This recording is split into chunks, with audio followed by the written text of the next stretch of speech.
asalaamaaleykum mbokk yi ñuy seetaan ci Dakaractu seen télévision ñu am mbégte ni ñu ko waxee woon ci campagne bi yëpp di fexe di janoog ñi nga xam ne ñoo di kàngam politique yi di yëngu ci wàllu élection législative yi. tey nag ñu am mbégte dalal ak jigéen boo xam ne bii ràññee nañ ko lool ci réew mi mu di professeur Amsatou Sow Sidibé moom nag nekk na koo xam ne kii ràññee nañu ko lool ci langue politique bi yàggul sax parce que bokkoon na ci candidat yi nekkoon ci élection présidentielle bu 2012 nekkoon na fi itam ministre conseiller di xelal njiitu réew mi Macky Sall waaye dañuy fàttali que professeur Amsatou Sow Sidibé mooy jigéen ju njëkk a am agrégation ci wàllu science juridique ak politique bokkoon na itam ci ONEL muy observatoire national doon toppatoo wàllu élection yi ci atum 2000 fexoon ba alternance am mun jóge fa taxawal parti politique kaar leneen tey mu dugal ci coalition boo xam ne bi moom la àndal bugg a dem ci élection yi nga xam ne moom lañ dëgmal di kàddu askan wi loolu yëpp bu ñu ko déggee Alioune Badara Diop bi nga xam ne moom la ñu feggool ci mbir mi xam naa ne dinañu bàyyi ñu nuyoo ba pare. ñu dellu si waat si nga xam ne kii mooy suñu gan. absolument El Hadj Guissé am mbégte toujours di ànd ak yow ci émission bi nga xam ne comme ni nga ko waxee tête de liste yi di kàngam politique yi ñoom la ñuy dajal am na également honneur ak plaisir toujours di jàkkaarloog téléspectateur Dakaractu TV comme ni nga ko waxee léegi ñuy amaat beneen plaisir di dalal professeur bi nga xamante ni agrégé la comme ni nga ko waxee. yaakaar naa ne débat bi dina fructueux te sénégalais yi aussi dinañ ci jàng lu bëri. soxna Amsatou ñu ngi lay nuyu. monsieur Guissé maa ngi lay nuyu maa ngi nuyu monsieur Diop.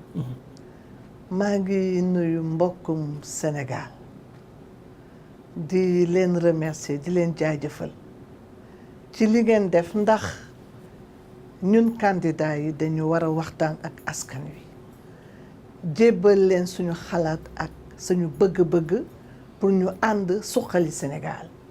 kon boog lii ngeen def ci Dakaractu dama leen ci féliciter di leen ci encourager di ko wax nag en tant que tête de liste bu suñu coalition tudd la troisième voie politique ëttu askan wi jërëjëf. ëttu askan wi tudd nga ko moom mooy coalition bi nga xam ne moom ngeen taxawal waaye soxna Amsatou bu ñu déggee sa jaar-jaar léegi nii ak li nga doon ci wàllu. njàngaleem damay njëkkee sax di tooñ souvent candidat yi di wax waa mais politique la bëgg wala yaa bëgg politique. man duma politicienne wax nga ko jàngalekat université la at mu nekk ay junne nit bi ma amee 26 ans 27 ans ba tey maa ngay jàngale université dama jàngale ba sama xol sedd ndax dama former sénégalais yu bare. man duma politicienne dama dugg ci politique ndax dama gis ni fa ñuy dogalee buñ ci dugalu suñuy loxo ñi nga xam ni seen liggéey mooy politicien daañu gën a yàq réew mi looloo tax ma dugal sama loxo ci politique daal di créer parti politique ne damay dugal sama loxo ci biir loolu rek la. waaye kon jaar nga fa ngay doon politicien. ma ne jaar nga fa doon politicien par parloo non man. dama am sama liggéey professeur d'université la wax ngeen ko te duma def politique gu par parloo man politique de développement lay def la ma daan def avant di jàppale jigéen ñi pour seen loxo jot seen ginnaaw di jàppale jeunesse defal xam-xam ci biiram ba pare di leen jàppale pour organiser leen di jàppale ñi nga xam dañu néew doole ba tey ca laa nekk sama parti politique kaar leneen convergence des acteurs pour la défense des valeurs républicaines lu mu wax dafa ni suñu borom moo wekk nit teg ko ci kaw jox ko ay àq ak ay yelleef kon boog nañ ko jox yooyu àq ak ay yelleef fa laa nekk di fa bay sama waar ak ci mbirum jàmm la paix muy Casamance wala feneen beneen réew kon boog man du ma nangu jël sama jot ci ŋaayoo ak xiiroo ak xastante sama jot dama ko jël ngir askan wi te suñu borom moo ñu ko sant ndax suñu borom moo wekk nit moo teg nit ca kaw ku ci jàpp nag ah mën nga yaakaar ni sax xëy na daal dina baax pour askan wi. alors professeur kar leneen nga wax dafa mel ni kuy kar leneen dafa fekk li nga doon xaar ca njëlbeen gisoo ko ba tax ngeen génn daal di ber seen daara fas yéene kar leneen nan nga gisee langum politique beeg système bi fi ne. waaw mais xam nga lu tax ñu kari leneen ba pare créer troisième voie politique ëttu askan wi c'est que ñun majorité doyuñu gisuñu lu mu ñu defal. Opposition traditionnelle doyuñu gisuñu lu mu ñu defal moo tax ñu ne ñun dañuy jël beneen yoon bu bees boo xam ne au moins dinañu réfléchir seet lan mooy problème mu sénégalais yi lan moo tax Sénégal foo laal mu metti loolu la dañu bëgg a kari leneen rupture boo xam ne du kaw di ci kaw kàddu rek mais jëf la dañu ko bëgg jëf moo tax ñu ne kaar leneen convergence des acteurs pour la défense des valeurs républicaines mani nañu wàññi coow li nañu xam ne nit la ñu amal affaire te nit dafa am ay àq ak yelleef ci mbirum koom-koom ci mbirum wér-gu-yaram ci mbirum sécurité ci mbirum ndox ma muy naan temps yi amul ndox kenn mënul jàpp julli kenn mënul def dara ci mbirum njàng mi droit à l'éducation lañu wax njàng mu sooke dama yërëm suñu doomi donc ñun dañu yërëm suñu bopp ndax dañu sonn mais xale yi ñëw waaye nu ñuy demee réew mi naka la nar a demee loolu lu metti la yëpp a cher boo demee marché man xam naa marché ndax su ma demee marché ñu jógee ci kilo tomate farci 500 francs dem ba 2000 2005 waaye metti la waaye professeur nga baal ma Sénégalais yi buñ lay dégg ngay wax day mel ni ba nga génne ci mbir mi nga commencé di ŋàññi. ah non waaye 2012 ba léegi yaa ngi ci mbir mi kenn déggul woon ngay waxee ni mel. lan moo tax ma génn ca biti dama ñëw ne président de la république def nga ma ministre conseiller waaye dëgg laa nar a wax. du ma la wax lu dul dëgg. mu dem université xale yi xaañ ko ma ne ko boo waxoon ak man kenn du la xaañ. ndax man dama fa la xale yi maa leen mag waaye dama mel na seen moroom. ndax dama yàgg ak ñoom macha allah ak yeneen yoo xam ne di justice bi kenn xamul justice su lan la xaaj ak seen ku ma am ndey ku ma amul ndey ma wax ko lu mu def ma wax ko nanguwuma dégg ma wax ñëpp dégg mu ne mën naa dem man ko dem maa ngi dem pour mën a lijjanti problème sénégalais yi mieux que ici parce que foofu dama fa doon perte temps. alors donc man xaaruma génn pour wax. dañ ma génn ndax dama daan wax. loolu la dañ laa génne jamono jooju wala da ngaa génneel sa bopp. en tout cas wax naa ba la ma war a wax. ma wax ko te defe naa ne njëriñu askan wi la ñu ne ma nag génnal bañ ma nee génnal ma génn amul benn problème. maa ngi je me rappelle li gën a garaaw ci génn gi dégg nañ la ci média bi ngay wax ne. yow ci sa bopp ci sa oto nga nekk xaw ma fan di dégg si rajo ne la. démettre nañ la ci say fonction dama bëgg précision. man àddina ak mbirum àddina du ma tax a wax ma warul wax lu ma warul wax man naan du ma tax ma naan petite. la ma wax dafa leer. dama ni dañ ma doon interviewé xamatuma ban rajo moo bëggoon ma wax. ma ne ko may leen ma yegg sama kër ndax maa ngi sama oto.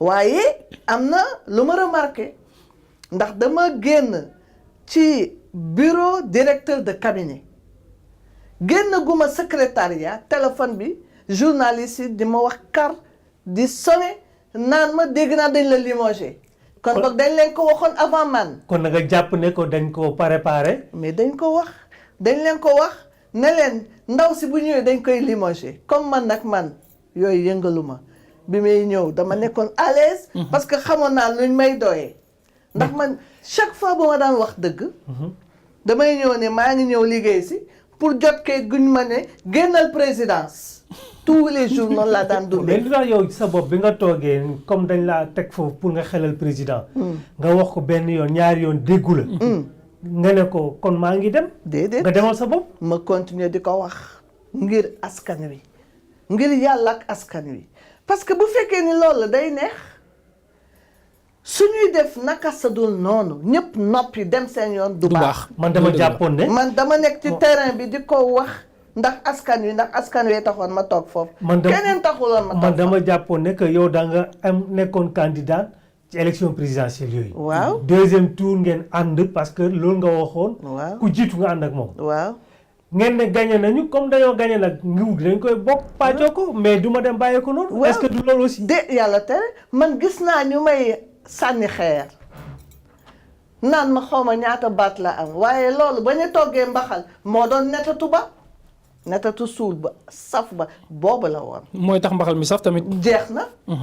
kon loolu moo la fa tegoon. moo ma fa tegoon parce que ñoo gañeendoo waroon na liggéeyal askan wi ensemble te kat ñàkkuma ci woon xorom amoon naa ci solo pour askan wi. sama présence dans le gouvernement dans la présidence mais askan wi moo ko soxla. mais est-ce que lu taxoon nga nangu kon nekk ministre conseiller sans portefeuille. mais man aw ma yooyu problème man naa amal njariñ askan même bu ma toogee sama néeg di bind di amal njariñ askan bëgg naa aw ma yooyu problème aw ma complexe man je suis professeur agrégé titulaire de classe exceptionnelle nga yaakaar yooyu am naa ci complexe. fa la njàng mën a yem fa la njàng yem. mais professeur est-ce que. bay naa sama waar def naa la ma war a def. est-ce que yaakaar nga ne tey jii tolluwaayu Sénégal le fait que ngay toog naan professeur la agrégé est-ce que loolu am na benn corrélation wala benn impact positif boo xam ne war na ko mën a jox ci yow mi candidat ci langum politique bi nga nekkee parce que y a des professeurs politiciens professionnels yi nga xamante ni ñu ngi fi ñoom la sénégalais yi xam et souvent ñàkkul ne bu ñuy sànni seeni xob ñooñu lañ koy jox parce que ñoom lañ fi xam ñu doon comme des politiques professionnels. population bi nag léegi nag dama bëgg wax ni il faut ñu xam lu ñu bëgg ka leen di xeexal di leen waxal.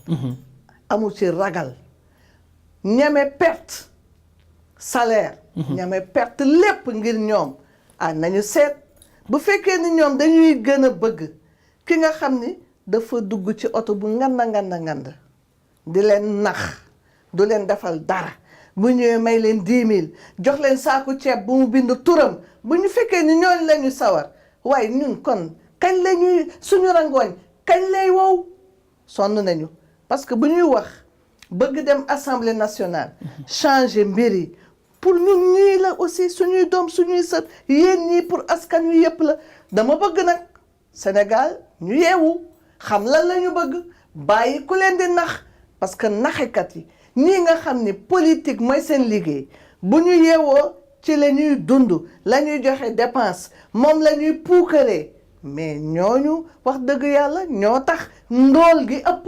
mais moo tax ndox amul tey moo tax wér-gu-yaram est-ce que professeur rupture war nañ ko wax ñi nga xam ne dañoo ñëw ne pour changer ak seen slogan bi di gouvernance vertueuse et sobre est-ce que foofu boo leen ñëwee naan da ngay def rupture sénégalais yi dañ leen déglu. gouvernance vertueuse et sobre.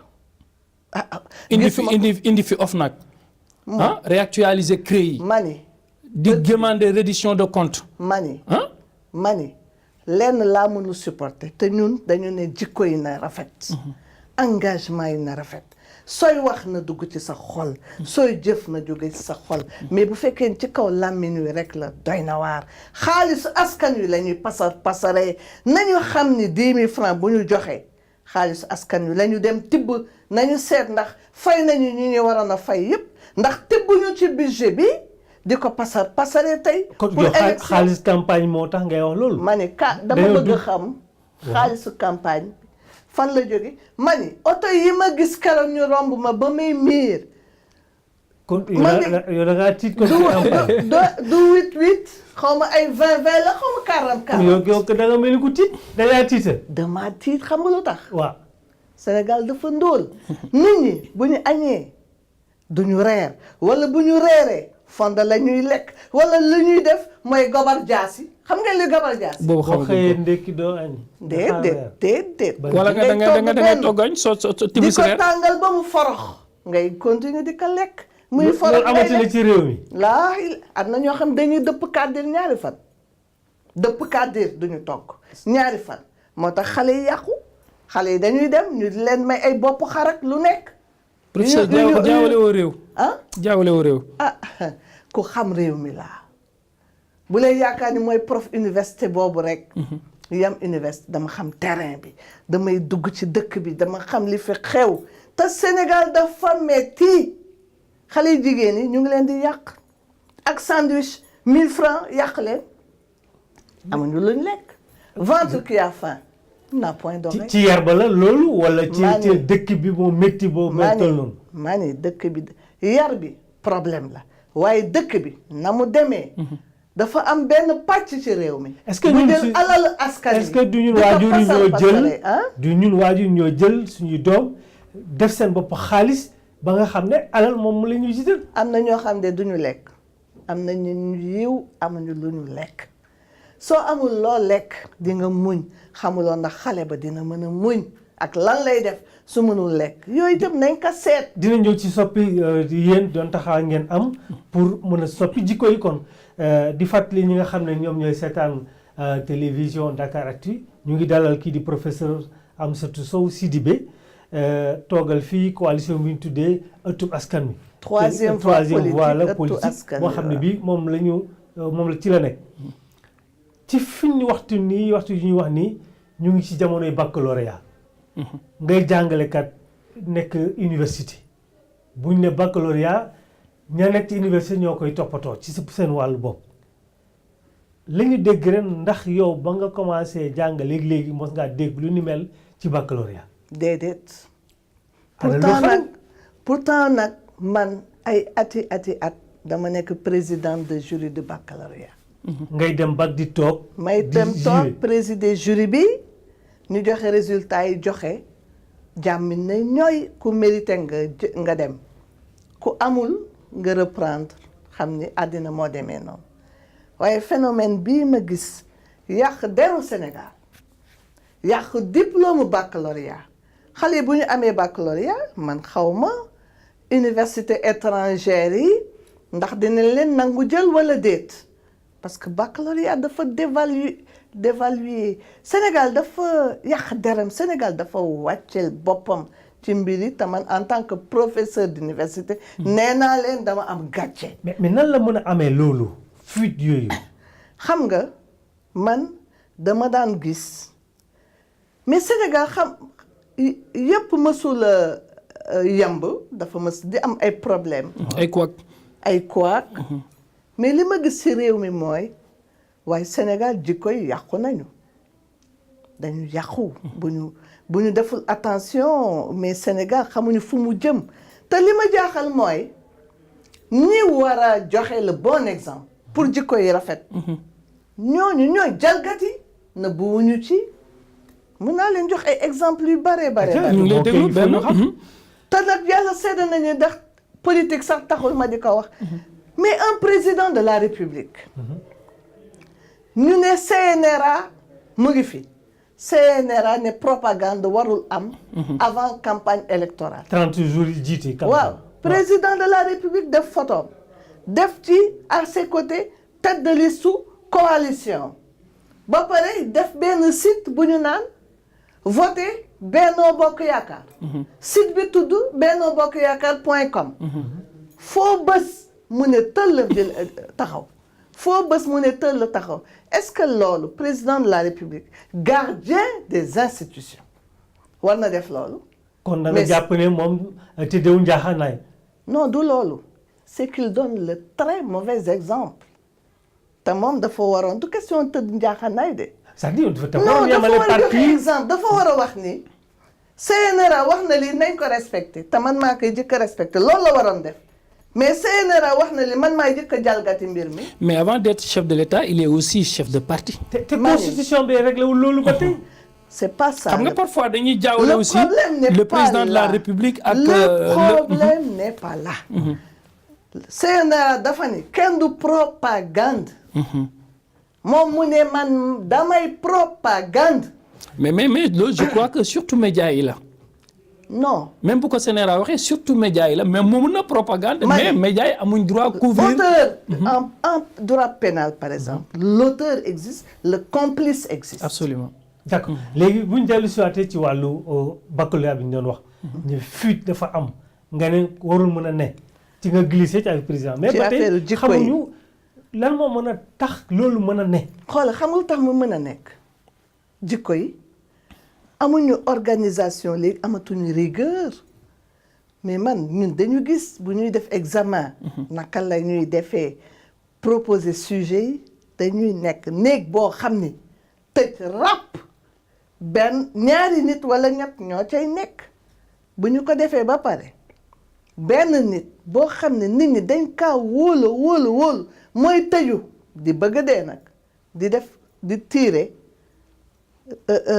tirer sujet yi tëj ràpp jar na sax ay alkaati wër fu nekk kenn du dugg parce que affaire u examen dafa grave. c'est sérieux surtout le bac. maanaam kenn code donc moom moo xam la ca ne. mais oui bàyyeeku bi dafa bare 1000 personnes mënuñu xam ay sujet bëgg faa dugg quelques rares personnes yoo xam ne nag seen responsabilité dañ koy engagé ñoo ko war a toppatoo. kon tey jàpp nañu mais mel na office marché bu tas lamb ju tas. kon jàpp nañu office du bac tey. luy njiig ñoom la. bokk nañ ci responsable yi waaye dañu am ay supérieurs hiérarchiques. mais au point de demander la démission bu directeur bu baccalauréat est-ce que war nañ toll foofu ci stade boobu. man nekkaguma ci yooyu solution. enquête la ñu war a def. ce qui est déjà fait ah. ñu seet ñan ñoo responsable te bàyyi Sénégal léegi nit day def ay ñombeem ñuy nëbbatu bi bare na. defoo dara dinaa la protéger dinaa la bokk of nag wax ñu ne bokk naa. kii secrétaire général bi ñooñu inspecteurs yi. IGE wax ñu ne déedéet man bokk naa la. mais yooyu Sénégal mënul dem ak loolu il faut que ñu setal il faut que ñu leeral il faut que nëbbatu bi nëppal bi xaaj ak seen bi sinon duñ dem fenn. moom la Carla leen di proposer certainement. yooyu la ñu proposer gis nga ku mel na Senghor xaw ma nu mu mel fa mu nekk. waaye jaaxle na de nee na man sama Sénégal gi fii la tollu léegi Sénégal li ñuy wax ñàkk fayda moom la ñu nekk di ko def te ñun bëgguñu loolu ndax ñu ay sénégalais lañu dañuy dem étranger di dem ci réunion internationale yi bëgguñu bu ñu demee ñu naan ñu cëm bëgguñu ko kon bëgg nañu rek le Sénégal redresser ko assemblée nationale bii na nekk assemblée nationale de vraie rupture maanaam assemblée nationale boo xam d'abord faale na askan wi dina yuuxul askan wi waxal ko ngir yàlla looloo tax ñu voté leen. ñooñu ci seen bopp ña fay teew la parce que assemblée institution bi la. waaw waaye ñay teewal askan wi seen bopp. lañ war a setaat. comprendre mu ngi dama ne. assemblée. ay nit a fay toog. waaw ngir waxal askan wi. waaw kon ñooñu nar a fal ñu war a dem ci assemblée. waaw ñooñu la war a set seen melukaan. mais dañu war a set seen melukaan. tey jii yéen jàpp ngeen ne seen liste ña ngeen fa def nekk nañ ay nit ñoo xam ne ànd nañoo ak mat gu toll ni buñ fa toogee lépp lu askan soxla nañ ko am. def nañ ci bay nañ ci suñu waar segg nañu. seet nañu saytu nañu te wax nañu ak yéen ñoom. man li ma jëkk a def mooy def benn séminaire def naa le 29 mai la woon ma woo militants yi ak nekk ca liste yi man leen dama leen ñaan de am na loo xam ne bu ngeen ko defulee rek man def naa ni sax duma leen ko baal maanaam di dem di wax ak askan wi loo xam ne mënu leen ko te naru leen ko def parce que assemblée nationale dem naan bu ngeen ma votelee dinaa leen tabaxal l'hôpital fii wala école fii wala yooyu du seen liggéey. du rôle député moom. rôle député xam nga mooy lan d'abord jege askan wi Sénégal nag député yi dañu xaw a sore askan wi. te buñ leen falee leen di doog a sori wala. buñ leen falee dañuy doog a sori. waaw ensuite ñoom dañu war a xam ni li ñuy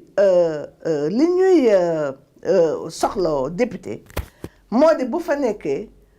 muy def ay proposition de loi parce que assemblée nationale foofu la ñuy voter loi yi.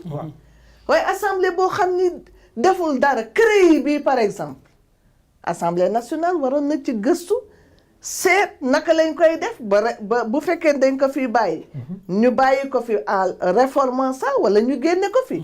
mais yooyu yëpp defuñu ko. alors man dama gis ni maa ngi koy wax bu ñu génnee xaalis bu bare injecté ko ci. économie informelle waa économie informelle tamit ñoom di dugal xaalis bu bare te ñoom ñoo fi gën a sonn gën fee ndóol dem leen Petersen fa laa jóge toilette sax gaanuwaay sax doo ko fa gis wala boo ko fay gis tamit kenn ñemewu faa jege du dëgg. te ñuy fay seen i impôt seen i juuti nañu fay lempo ba bëgg a dee mais ana xaalis bi est-ce que député yi ñu voteel législature bii war a jeex. daan nañu laaj gouvernement bi ana xaalis bi fu mu jaar ndax ñu ngi fay def li ndox mi. loolu mooy liggéey député ci boppam ci la bokk. ci la bokk di saytu gouvernement lañ ko voteel ci xaalis ne ko lan la jox ndax def nga ca la ca war. man dama jaaxle par exemple ci mbirum ñàkkum ndox mi. waaw wax dëgg yàlla ministre bi awma moom benn problème au contraire ku sympathique la sama càmmiñ la waaye xaalis ndox mi fu mu dugg ba Sénégalais yi lu ñu jàppee sax amuñu ko. gars yi nee nañ demande bi forte na également de. demande bi forte na mais bu demande bi fortee ana liggéey bi ñu def ana li ñu voté budget ba situation mën a mel nii. quel que soit x. kon da nga jàpp ne que état bi ci boppam ñoom ñoo dul nekk état bu prévoyant. maanaam di sóoraale ëllëg. wala xaalis bi doy na waaye dañ ko jaarale feneen. dañu koy pasare gis nañ ko ci mbirum wér-gu-yaram gi état bi bu ñu demee parce que kat man ministre bi duma ko tudd duma ko taas deful dara. waaye budget bi est-ce que am na ko xaalis bi ñuy pasaree waroon ko dugal ci ay machine ana budget ba ana xaalis ba. lu tax xaalis bi dugal ñu ko foofu. ñu dem di ko dugal ñu di ko dem di dugal ci musique ak baal. LMD. ah LMD la. musique ak baal bu ñu la déggee nga wax loolu na ngay def allusion ci lan. vacances citoyennes yi nga xale yi war a dem sampi ay garab. waaw bu tawee mu indi. dara ñu war a dugal dara ci xale yi. ñu leen taasu rek xale yi. xam nga dañu. enseignement dañu wax comme jàngalekat nga. licence maîtrise doctorat. LMD léegi ñu ne. ñu lamb musique ak lan. ak danse. est-ce que loolu moom mooy Sénégal bi ngeen bëgg yéen. yàlla tere. fu ngeen di jaar tey ba loolu dikko boobu soppeeku. ñun d'abord war nañu defar jikko yi c'est-à-dire que il faut que autorité seen bopp xam lan lañ leen di doyee. première valeur bi mooy ñu am le sens de la responsabilité et de l'engagement. Ça c'est fondamental. Responsabilité, engagement. Ensuite, il y a beaucoup de choses à faire.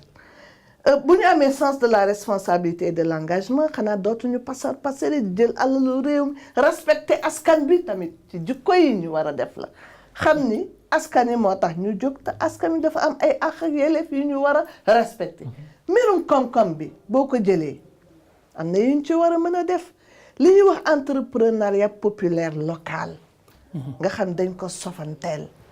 ku ñëw jóge àll ba rek ñëw pousse suñuy commerçant. di jaay say produits yi jóge fële nasaxal société sénégalaise yi di daanu mais loolu problème la ak yeneen éducation artisanat local yi faut ñu artisanat bi rafet ba dee yére local man de nag man comme man ay xam nga man man yii moom daf ma saf gis nga buñ ko valoriser woon ñoom daañ ci békk dund ci sénégalais yi dund ci Sénégalais yi tamit ñu respecté ko. parce que dañuy wax diversité culturelle. am ay convention yoo xam Sénégal dafa am lu mu war a wane ci biti mais bu fekkee ni Sénégal faalewul li mu am la kële am rek la am mais fu ñu jëm. nga laal feneen laal éducation laal santé ñu war a xam ni question de jeunes yi chômage bay metti man dama gis ñu def ay ASP par exemple. sécurité yooyu. proximité mais loolu yi fu tappale boobu lan la. ah bon. mais lu bari 10 000 xale ñu jël leen utal leen liggéey. di leen di fay fu tappale formé wul lu leen bu baax ba pare li leen di fay barewul mais dama bëgg xale yooyu. ay méritants lañu mais ñu def leen ay policiers. léegi ñu leen def AFP. enrôlé leen. ay foy. nga xam ni ci mbedd mi ku ñu wax nga def nii ndax doo leen respecté. mais nag ñoo fi dàq jàppaate nag de professeur. non du question jàppaate amuñu droit sax jàppaate seen statut. amuñu ko nañ leen def ay policiers ñu am statut mën a def mais nii man ñooñ buñ ma jege ne dinaa leen bu leen ma laal bu leen laal sama jël sama kayit bu leen laal sama dara ndax amu leen statut bi nañ leen def ay policiers. xale yooyu intégré leen kon ci waaw ça règle le problème de la sécurité de manière sérieuse mais bu ñu nee ASP bi moo dem mbëkk kële.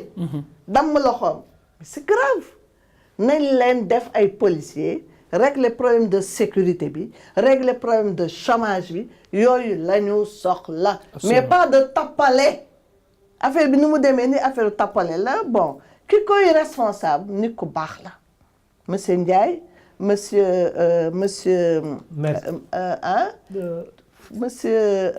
waaw.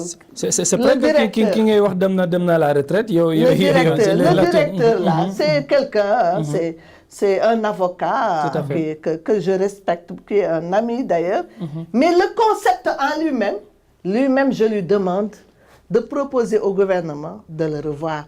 Xale yooyu nañ leen def ay alkaati comme ça ñu gën a sax valoriser le statut de la police. Bon xam nga police c'est des gens de valeur. Mais ñu gën ko valoriser. Et puis pour les jeunes ce chômage xale yi bu fekkee ni bu ñu créer ay start-up c'est-à-dire entreprise yu ndaw yooyu mais nañ leen jàppale par exemple ñu ne pendant 3 années du ngeen fay l'impôt. kon lu fi loolu formation rôle ANPEJ mooy la. man de xaw ma ñoom lu ñuy def.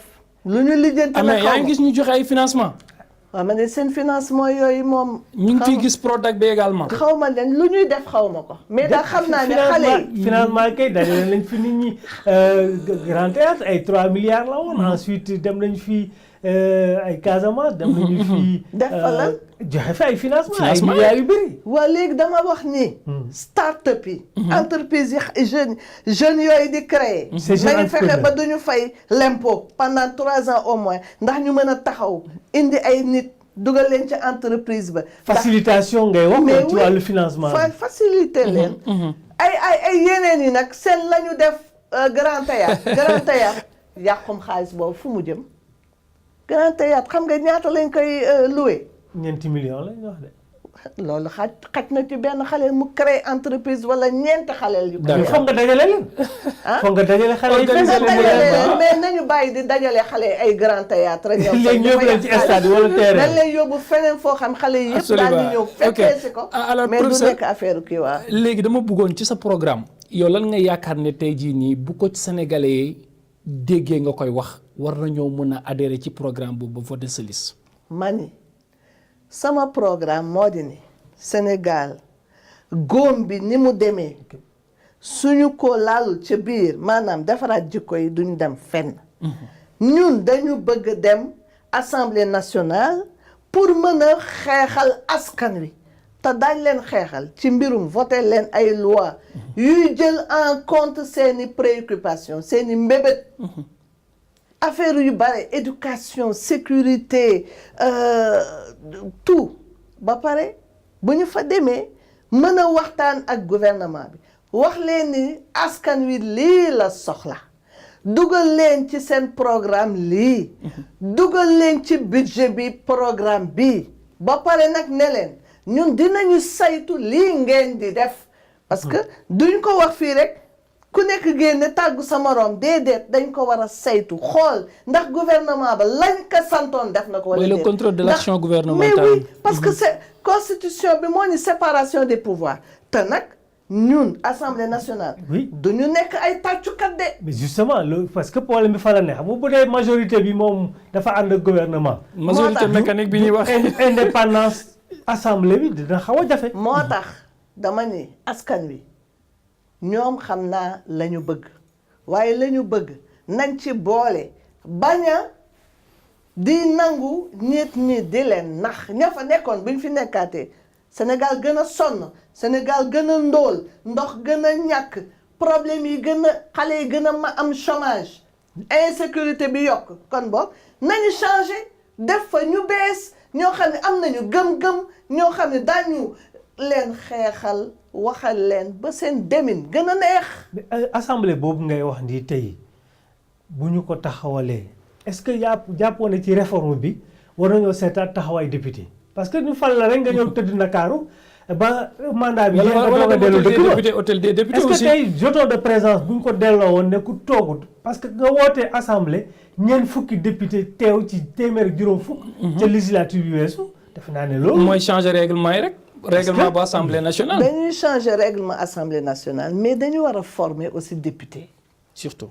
waaw xam nga luy taxawaayam. député yi balaa ñuy def débuter assemblée nationale dañ leen di yóbbu li tubaab di wax en conclave toogal leen ci benn béréb tëj leen jàngal leen. capacité leen. waaw wax leen lan la ñu war a est-ce def. que militant bi ci boppam waruñ koo capacité balaa ñu moo yegg foofu sax. waaw parce que le parti yeeg bien sûr parti dañ koy def ñun suñu parti daf koy def.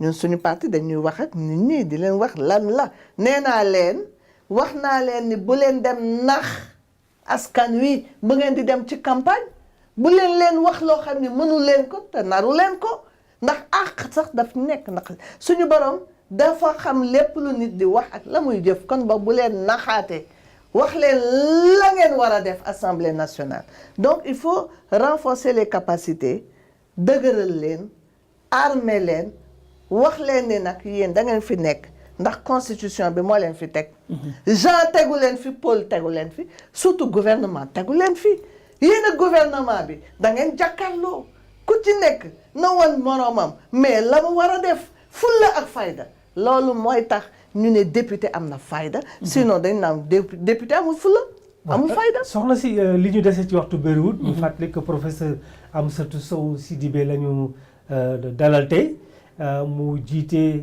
coalition bi nga xam ne moom la tuddee troisième voie ëttub askan wi. li ci gënoon bëri bu ñu tuddee Amsatou Sow tudd wax lu jigéen dem ngeen ba am parité fi ñu toll nii constitution bi nangul ñu ko ba tey yaa ngi ci xeex boobu. def nañ ca la ñu war a def ba pare léegi askan wi moo war a mottali yëf yi maanaam xam ni góor baax na jigéen baax na ku ci nekk nag fagaru pour dooleel sa bopp kenn bañ a nangu ñu ne da nga ñàkk fayda affaire ñàkk fayda la affaire am gëm-gëm la. est-ce que njàng mi aussi bokk ci li nga xam ne moom moo tax jigéen ñi fañ waroon toog wala fañ waroon tolluñu fa. da nga defee ni góor jigéen ñi rek a jàngul. waaw góor ñi. déet bul wax loolu nit. xam nga boo seetee tey parti politique yi 47 yi. xam nañu ñaata jigéen a bokk. ñaata jiite liste. seulement qu'elle ne s'affirme pas peut-être xëy na problème bi loolu la. une question d'affirmation. problème mooy boo jëlee 47 liste yëpp.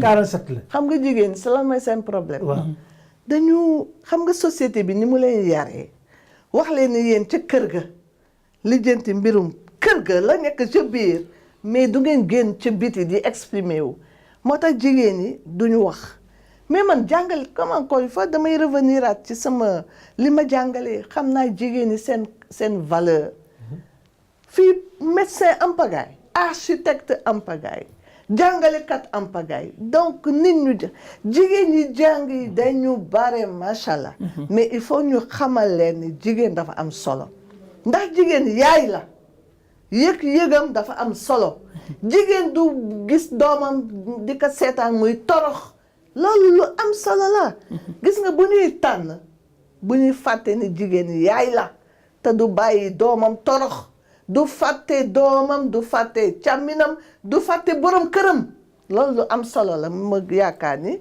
war nañ ko kii mais nag di wax naan jigéen ñi jàngul nañu ko ba c'est la même chose góor a jigéen ñoo ci yam ci côté bokk na ci say xeex mbirum Casamance am surtout loolu boole Casamance man cofeel ci lan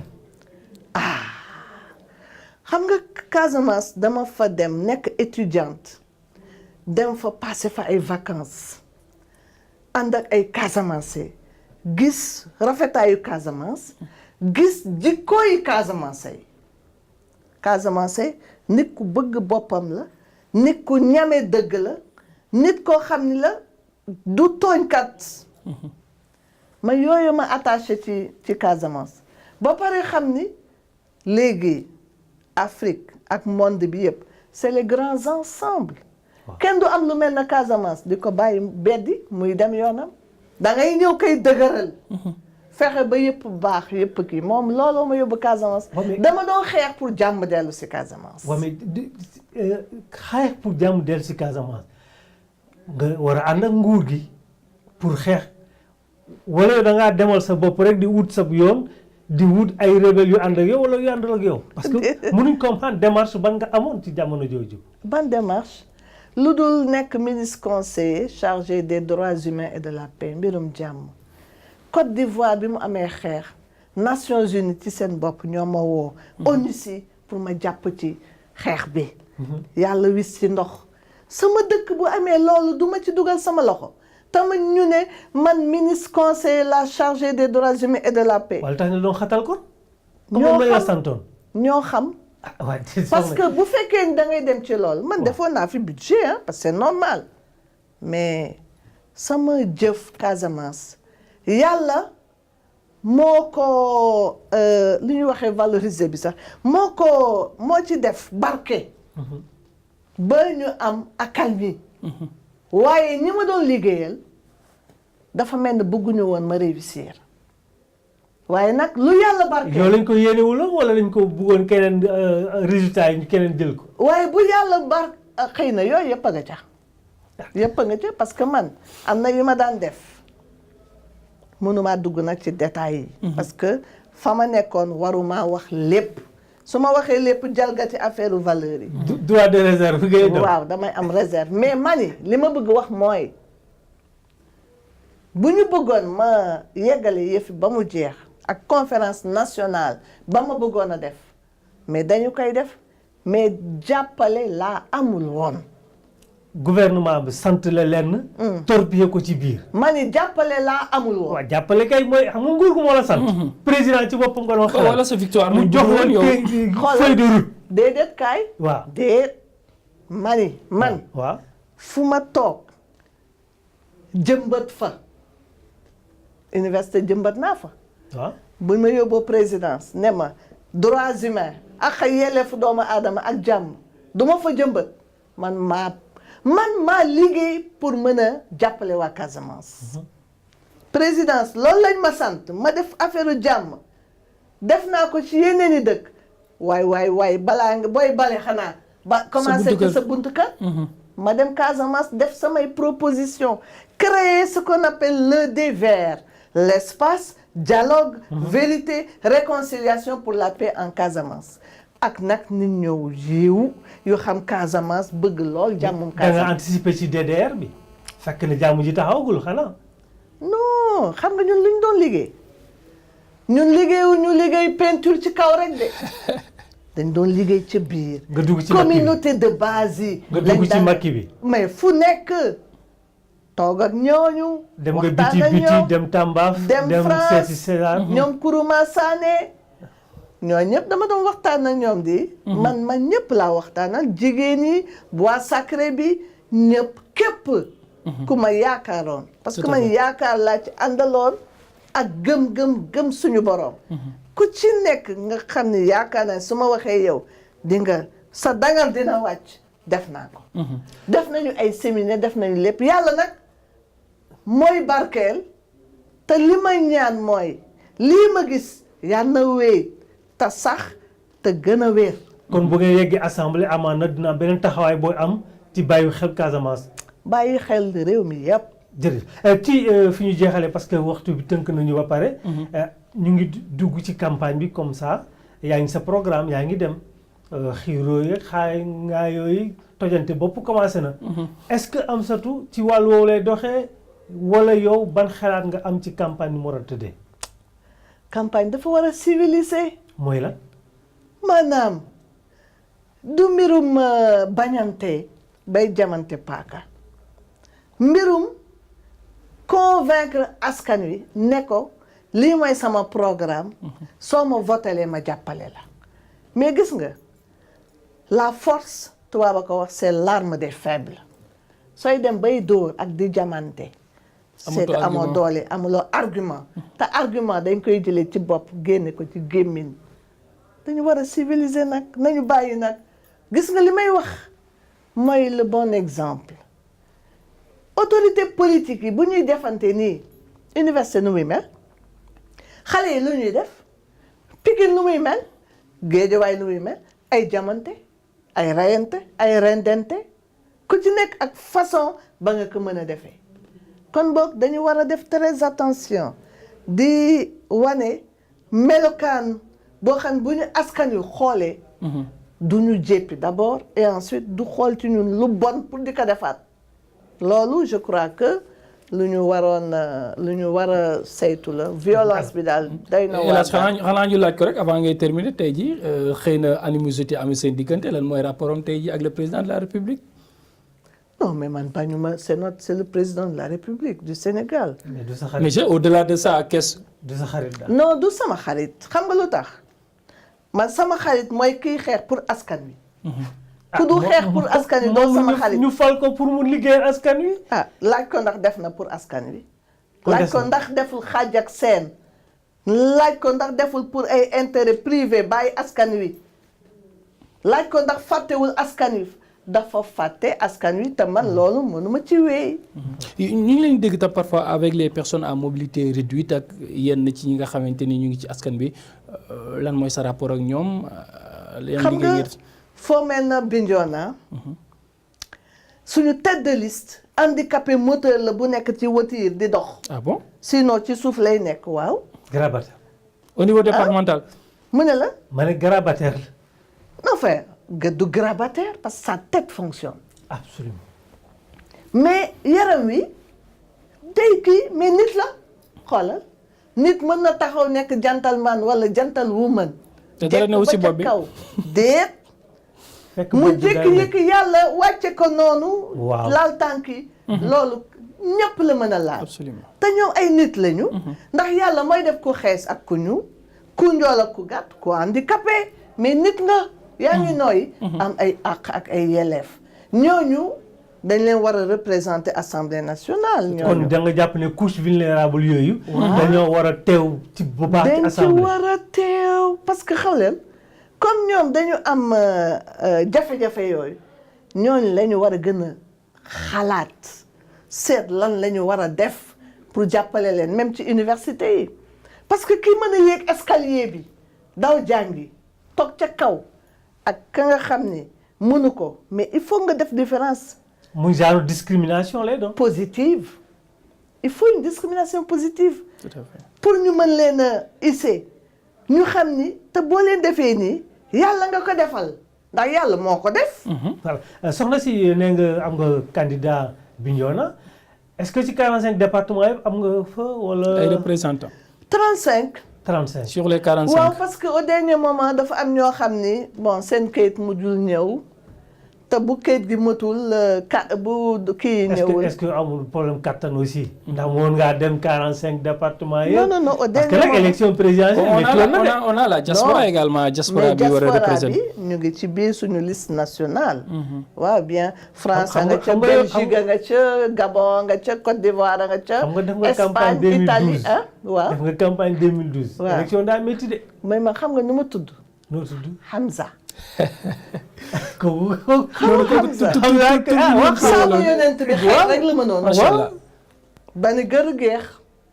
amul coono. ah. amul benn coono da ngay daw rek. àddina coono la. ah. ku ne da ngay daw coono mais doo def dara ci àddina. c'est vrai.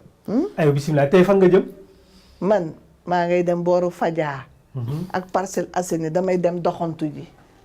waaw gis nañ la doxantu mooy benn système bu bees bu ngay indi Petersen gis nañ la fa tamit ngay doxantu. damay doxantu ndax ma mën a gis su ma defee lël bu mag a mag ak meeting lu may gis ba ma demee toog naa ak handicapé yi Petersen ba ma demee toog naa ak mécaniciens yi ak chauffeur taxi yi ñoo ñëpp gis naa parce que dama leen dem jege leen ñu waxtaan ma. proximité laal ngay def ko proximité man moo ma gën a intéressé parce que boo defee lël bu rëy. dañ lay seet foog ñu nga ñu mitin na gars yi natt la wane sa doole ñu natt non mais gis ngeen image yu Petersen yi démb. waaw xale yi seen yaram dafa tàngoon démb. waaw mais baax na itam ñu xool xam nga riir bu ñëwee riirandoo dafa fa amoon. Petersen. riirandoo la ñu commencé. damay faral di laajte nag balaa ñëw tëj nga defal sa sondage sa bopp ñaata nga may sa bopp. man. mais xam nga ni waruma defal sama bopp sondage mais dama ni.